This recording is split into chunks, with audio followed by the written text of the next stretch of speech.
കൊൽക്കത്ത നഗരം ആക്രമിക്കുമെന്ന് പാകിസ്ഥാന്റെ പ്രതിരോധ മന്ത്രി പറയുകയാണല്ലോ. ഖ്വാജ ആസിഫ്. അതെ, ഖ്വാജ ആസിഫ് ഇത് പറയുന്നതിന് ഒരു മാസം മുമ്പ് ഇന്ത്യയിലെ പാകിസ്ഥാൻ്റെ ഹൈ കമ്മീഷണറായിരുന്ന അബ്ദുൽ ബാസിത്ത് ഒരു സ്റ്റേറ്റ്മെൻറ്റ് നടത്തിയിരുന്നു.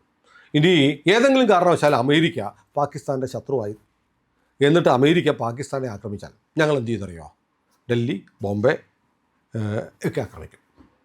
അതായത് അമേരിക്ക പാകിസ്ഥാനെ ഇടിച്ചാൽ പാകിസ്ഥാൻ നമ്മളെ ഇടിക്കുന്നു. കാരണം അമേരിക്ക പോയി അടിക്കാൻ പറ്റുമല്ലോ, അയൽവക്കത്തിരിക്കുന്നതിട്ട് കൊടുക്കാം എന്ന ലൈൻ ആണ് ഞങ്ങൾക്കുള്ളതെന്ന് പാകിസ്ഥാൻ്റെ ഹൈ കമ്മീഷണറായിട്ട് ഇന്ത്യയിൽ പ്രവർത്തിച്ച ബാസിത്ത് പറഞ്ഞിട്ട് ഒരു മാസമായില്ല. അതിന് ഉദാഹരണമായിട്ടുള്ള പറഞ്ഞത്, ഇപ്പോൾ അമേരിക്കയും ഇസ്രയേലും കൂടി ഇറാനെ ആക്രമിച്ചു. ഇറാൻ എന്താ ചെയ്തത്? അമേരിക്കയുടെ വലിയ സൗഹൃദ രാജ്യങ്ങളായ ഗൾഫ് രാജ്യങ്ങളെയൊക്കെ ആക്രമിക്കുന്നു. അതുപോലെ ഞങ്ങൾ ചെയ്യും. ഞങ്ങൾക്ക് അമേരിക്ക അടിക്കാൻ പറ്റില്ല, ഇന്ത്യക്കിട്ട് അടിക്കാൻ ഒരു കാര്യം കിട്ടിയാൽ ഞങ്ങൾ അടിക്കും എന്ന് പറഞ്ഞപ്പോൾ നമ്മൾ പറഞ്ഞ് ഇവനെ എണീറ്റ് നിൽക്കാൻ ശേഷിയില്ല, അവനാണ് റോക്കറ്റ് വിടുമെന്ന് പറഞ്ഞത് നമുക്ക് നേരെ. മനസ്സിലായോ? അതായത് ഈ കഴിഞ്ഞ ഓപ്പറേഷൻ സിന്ദൂറിന് ശേഷം എണീറ്റ് നിൽക്കാൻ ശേഷിയില്ലാത്ത ഒരു തരത്തിൽ ഇവൻ്റെ വിമാനത്താവളങ്ങൾ, നൂർഖാൻ എയർബേസ് ഒക്കെ നമ്മൾ തകർത്തു. അവനാണ് ഇന്ത്യയിലേക്ക് മിസൈൽ അയക്കുമെന്ന് പറയുന്നത്. ഇന്ത്യ ആക്രമിക്കാൻ നടന്നു വരുമല്ലോ, ഇവൻ ഇന്ത്യയിലേക്ക് മിസൈൽ അയക്കും. ഇവൻ അയച്ച ഒരൊറ്റ മിസൈൽ നമ്മുടെ മണ്ണിൽ വീണിട്ടില്ല. എല്ലാം നമ്മുടെ പട്ടാളം തടഞ്ഞ് നമ്മുടെ സൈന്യം അതിനെയൊക്കെ ആകാശത്ത് വെച്ച് ഇൻ്റർസെപ്റ്റ് ചെയ്ത് നശിപ്പിച്ചു. ഇപ്പം നോക്കൂ, ഇസ്രയേലിൻ്റെ അവസ്ഥ അറിയാമല്ലോ. ഇസ്രയേലിലും ഗൾഫ് രാജ്യങ്ങളിലും അമേരിക്കയുടെ എല്ലാ സഹായം ഉണ്ടായിട്ടും ഇറാൻ വിടുന്ന മിസൈലുകൾ വന്ന് വീണുകൊണ്ടിരിക്കുക. വലിയ നാശനഷ്ടം പറ്റുന്നുണ്ട്. നമുക്ക് ഇസ്രയേലിനോട് നമുക്കൊരു മമതയുണ്ടെന്ന് പറഞ്ഞ് ഇസ്രയേലിന് അടി കിട്ടുന്നില്ല എന്നും പറയുന്നത് നമ്മളല്ല. ഇസ്രയേലിന് കാര്യമായ അടിയൊക്കെ കിട്ടുന്നുണ്ട്.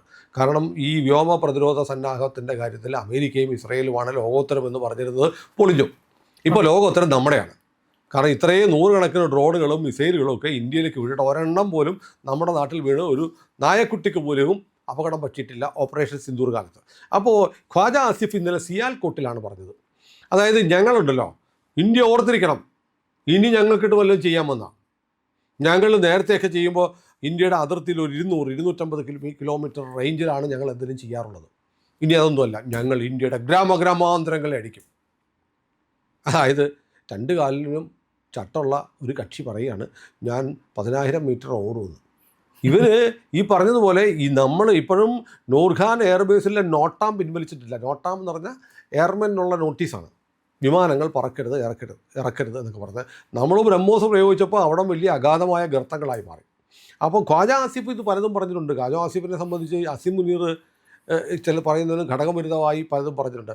ഈ പാകിസ്ഥാൻ ഇന്ത്യയെ തകർത്തു എന്ന് അസിം മുനീർ പറയുമ്പോൾ ഒരു രക്ഷയില്ല ചേട്ടാ, ഇവിടെ മുഴുവൻ അടിച്ച് തകർത്തിട്ടിരിക്കുക ഇന്ത്യ എന്ന് ഖ്വാജ ആസിഫ് പറയും. ഖ്വാജ ആസിഫിന് വെളിവും വെള്ളിയാഴ്ചയും ഇല്ലാത്ത ഒരു മനുഷ്യനാണ് ഖ്വാജ ആസിഫ്. അപ്പോൾ അയാളിപ്പോൾ പറഞ്ഞിരിക്കുന്നു, അതായത് ഞങ്ങൾ കൊൽക്കത്ത വരെ ആക്രമിക്കും. കൊൽക്കത്ത എന്ന് പറയുന്നത് പാകിസ്ഥാൻ അതിർത്തിയിൽ നിന്ന് നല്ല ദൂരത്തിലാണ്. ഇന്ത്യയുടെ പാകിസ്ഥാനുമായിട്ട് നേരിട്ട് അതിർത്തി പങ്കിടുന്ന രാജ്യമല്ല, ബംഗ്ലാദേശാണ് അതിർത്തി അല്ലേ? കൊൽക്കത്തയുടെ ബംഗാളിൻ്റെ ഇമ്മീഡിയറ്റ് അതിർത്തി ബംഗ്ലാദേശാണ്. വേണമെങ്കിൽ അത് പഴയ പാകിസ്ഥാനാണെന്ന് പറയാം, കിഴക്കൻ പാകിസ്ഥാൻ. അപ്പോൾ പാകിസ്ഥാൻ പറയുകയാണ് ഞങ്ങൾ കൊൽക്കത്ത അടിക്കും, വേണ്ടിവിടെ കൊച്ചി അടിക്കും എന്തൊക്കെ പറയും, പ്രിയൻ്റെ നേമത്തടിക്കും എന്തൊക്കെ പറയണം. അപ്പോൾ ഏതായാലും ഖ്വാജ ആസിഫിൻ്റെ ഈ പ്രസ്താവന കണ്ടപ്പോൾ ഞാൻ പെട്ടെന്ന് ഈ മിലിറ്ററി അനാലിസിസ് നടത്തുന്ന ചില ആളുകളുണ്ട്. അവർ പറഞ്ഞ ഒരു തിയറിയുണ്ട്. ഇനി ഒരു ഇന്ത്യയും പാകിസ്ഥാനും തമ്മിൽ ഒരു യുദ്ധം അല്ലെങ്കിൽ ഓപ്പറേഷൻ സിന്ദൂർ പോലൊരു സംഭവം ഉണ്ടായാൽ ഇന്ത്യ പ്രയോഗിക്കാൻ പോകുന്ന 5-5-5-5 തിയറി ആയിരിക്കും. കേട്ടിട്ടുണ്ടോ? 5-5-5-5 4-5 എന്തായിരിക്കും അറിയാമോ?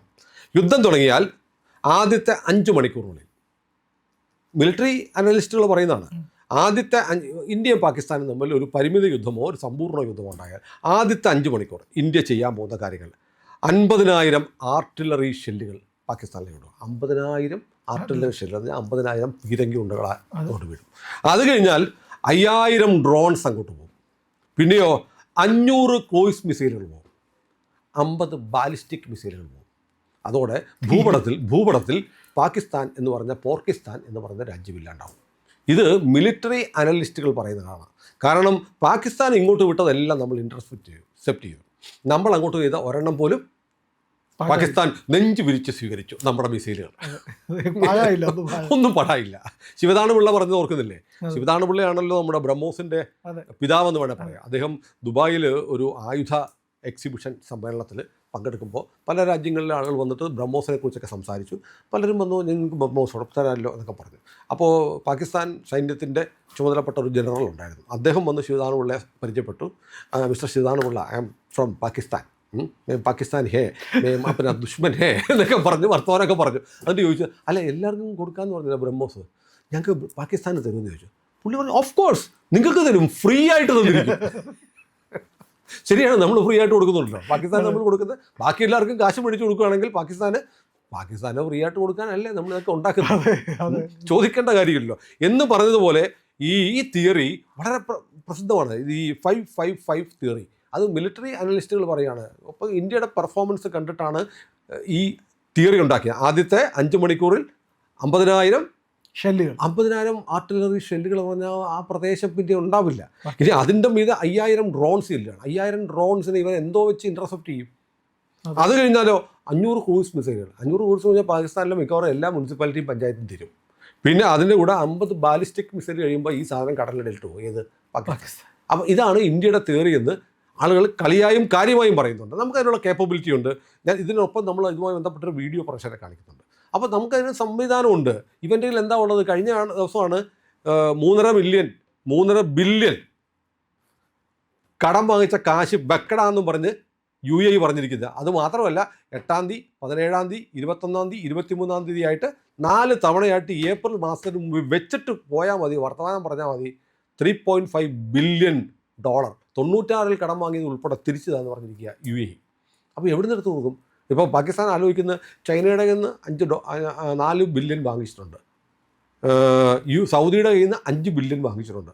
തൽക്കാലം അതടയ്ക്കുന്ന കാശ് എടുത്ത് ഇവിടെ കൊടുക്കാം എന്ന തിയറിയിൽ വെക്കുകയാണ്. അപ്പോൾ ദരിദ്രവാസികളുടെ അങ്ങേയറ്റമായിട്ടും അരിമണി ഒന്ന് കുറയ്ക്കാനില്ല, തരിവളയിട്ട് കിളിക്കാൻ മോഹം എന്ന് പറഞ്ഞ പോലെ ചുമ്മാ ഇരുന്ന് ഇവന്മാർ സ്വപ്നം കാണുക. ഇന്ത്യയിലേക്ക് കയറും, ഇന്ത്യയിൽ 250 കിലോമീറ്റർ, 500 കിലോമീറ്റർ, 1000 കിലോമീറ്റർ അപ്പുറത്തോട്ട് കയറിയിട്ട് ഇവിടെ അങ്ങ് കുത്തി പൊളിക്കും എന്നൊക്കെ സ്വപ്നം കാണുന്ന ഇതൊക്കെ പറയുന്നത് എന്തിനാണെന്നറിയോ? നമ്മൾ കാണുമ്പോൾ നമുക്ക് ചിരി വരും.